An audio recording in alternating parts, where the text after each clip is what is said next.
السلام علیکم ورحمۃ اللہ وبرکاتہ۔ ہمارے چینل میں سبھی ناظرین کا استقبال ہے۔ امید ہے سب خیریت سے ہوں گے۔ جو ہمارے چینل پر نئے ہیں ان سے ہماری گزارش ہے کہ چینل کو سبسکرائب کریں اور بیل آئیکن پریس کریں۔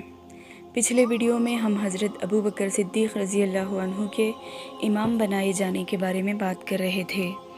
ابو بکر کو امام بنے دیکھ کر حضور صلی اللہ علیہ وسلم بہت مسرور ہوئے۔ در حقیقت حضرت ابو بکر کو جناب رسول اللہ صلی اللہ علیہ وسلم سے بے حد محبت تھی۔ جب ابو بکر رضی اللہ عنہ نماز پڑھانے کو آگے بڑھے اور تکبیر تحریمہ کے بعد قرأت شروع کی تو غم کے سبب حلق پکڑا جانے لگا۔ پھر حضور صلی اللہ علیہ وسلم مرض کو تھوڑا ہلکا محسوس کیے اور دو خادموں کے کاندھوں پر ہاتھ رکھا۔ قدم مبارک کانپتے اور زمین پر گھسیٹتے ہوئے آپ صلی اللہ علیہ وسلم حجرے سے باہر تشریف لائے اور صفوں کو قطع کرتے ہوئے ابو بکر رضی اللہ عنہ کے بائیں جانب بیٹھ گئے۔ ابو بکر رضی اللہ عنہ کی آواز میں مسرت اور قوت آ گئی اور نبی صلی اللہ علیہ وسلم کو موجود پا کر پچھلے پاؤں سرکنے لگے کہ خود مقتدی بن جائیں اور حضور صلی اللہ علیہ وسلم امام۔ حضور نے ہاتھ کے اشارے سے منع فرمایا کہ پیچھے نہ ہٹیں۔ ادب کا تقاضا تھا۔ ابو بکر مکبر بن کر کھڑے ہو گئے کہ حضور نے نماز پڑھائی اور انہوں نے بآواز بلند تکبیر کہی۔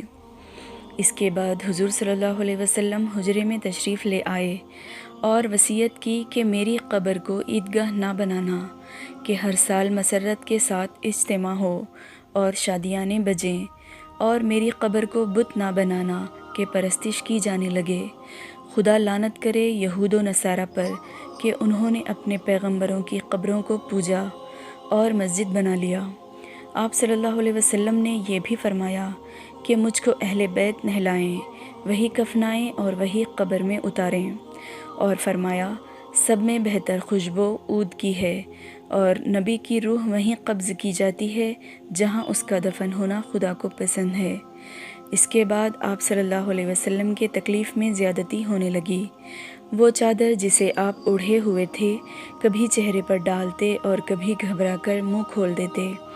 اس حالت میں بھی حضور یہی فرماتے، الصلاۃ الصلاۃ، نماز نہ چھوڑو، اور بار بار یہود و نصارہ پر لعنت کرتے کہ انہوں نے اپنے نبیوں کی قبروں کو سجدہ گاہ بنایا۔ حضرت فاطمہ رضی اللہ عنہا اپنے باپ کی تکلیف دیکھ کر آنکھوں میں آنسو بھر لائیں اور کہا، ہائے ابا کی تکلیف۔ بیٹی کے یہ الفاظ سن کر آپ نے آنکھیں کھول دیں، آج کے بعد تمہارے باپ پر کوئی تکلیف نہیں۔ حضرت فاطمہ رونے لگی۔ پھر آپ صلی اللہ علیہ وسلم نے انہیں پاس بلا کر کان میں کہا کہ گھبراؤ نہیں، وہ وقت بہت قریب ہے کہ بیٹی بھی اپنے باپ سے آ ملے گی۔ تو حضرت فاطمہ کو تسلی ہوئی اور وہ مسکرائی۔ 11 ربیع الاول یعنی اتوار کا دن آپ صلی اللہ علیہ وسلم کو سخت تکلیف میں گزرا۔ آپ بار بار پانی کے پیالے میں ہاتھ ڈال کر منہ اور بدن پر پھیرتے اور یوں فرماتے تھے کہ یا اللہ، موت کی سکرات سہل کر اور جان کنی کی تکلیف میں میری مدد فرما۔ آپ کی پیشانی پر بار بار پسینہ آتا اور رخساروں سے بہہ بہہ کر ٹپکتا تھا۔ ادھر صحابہ کی بے تابی کا یہ عالم تھا کہ مسجد کے فرش اور حجر مبارک کی دیوار کے پاس کھڑے ہو کر روتے تھے۔ ایک بار پھر کچھ افاقہ ہونے پر آپ صلی اللہ علیہ وسلم نے ہمت کی، سر کو پٹی باندھے ہوئے 2 صحابہ پر سہارا دیے ہوئے مسجد میں تشریف لائے۔ صحابہ حالت نماز میں تھے۔ حضور صلی اللہ علیہ وسلم کے قدموں کی آہٹ سن کر بہت خوش ہوئے اور سمٹ کر جگہ چھوڑ دی کہ آپ صف اول میں تشریف لے جائیں۔ آپ صلی اللہ علیہ وسلم صف اول سے آگے بڑھ کر حضرت ابو بکر رضی اللہ عنہ کے داہنی جانب بیٹھ گئے اور نماز ادا کی۔ سلام پھیرنے کے بعد آپ ممبر پر تشریف لائے اور ایسی بلند آواز سے وعظ فرمایا کہ مسجد سے باہر نکل گئی، جس میں صحابہ کو تسلی دی، صبر کے اجر بیان فرمائے اور کہا کہ اے لوگو، دوزخ بھڑکائی اور دھونکی جانے لگی، فتنے اندھیری رات کے ٹکڑوں کی طرح آنے شروع ہو گئے، اور میں نے اسی کو حلال کہا ہے جسے قرآن نے حلال بتایا، اور اسی کو حرام بتایا ہے جسے قرآن نے حرام کہا ہے۔ پھر صحابہ کو رخصت فرما کر آپ صلی اللہ علیہ وسلم حجرہ عائشہ میں تشریف لائے۔ اس کے بعد آپ پر تکلیف بڑھ گئی، ساری رات تکلیف میں گزری۔ 12 ربیع الاول پیر کے دن فجر کا وقت ہوا۔ رسول اللہ صلی اللہ علیہ وسلم کو کچھ سکون محسوس ہوا۔ جبکہ ابو بکر کے قرأت کی آواز آپ کے کان میں پڑی تو آپ نے پردہ اٹھا کر صفوں پر نظر ڈالی۔ جب دیکھا کہ نظام شرعی قائم ہو چکا ہے، دین خداوندی کی حفاظت کا بوجھ اپنے شاگرد کو اٹھائے ہوئے الحمدللہ آنکھوں سے دیکھ لیا، خوشی کے مارے آپ کا چہرہ چاند کی طرح چمکنے لگا۔ صحابہ نے جب محسوس کیا کہ حضور دیکھ رہے ہیں تو نماز میں ان کی کمریں سیدھی ہو گئیں۔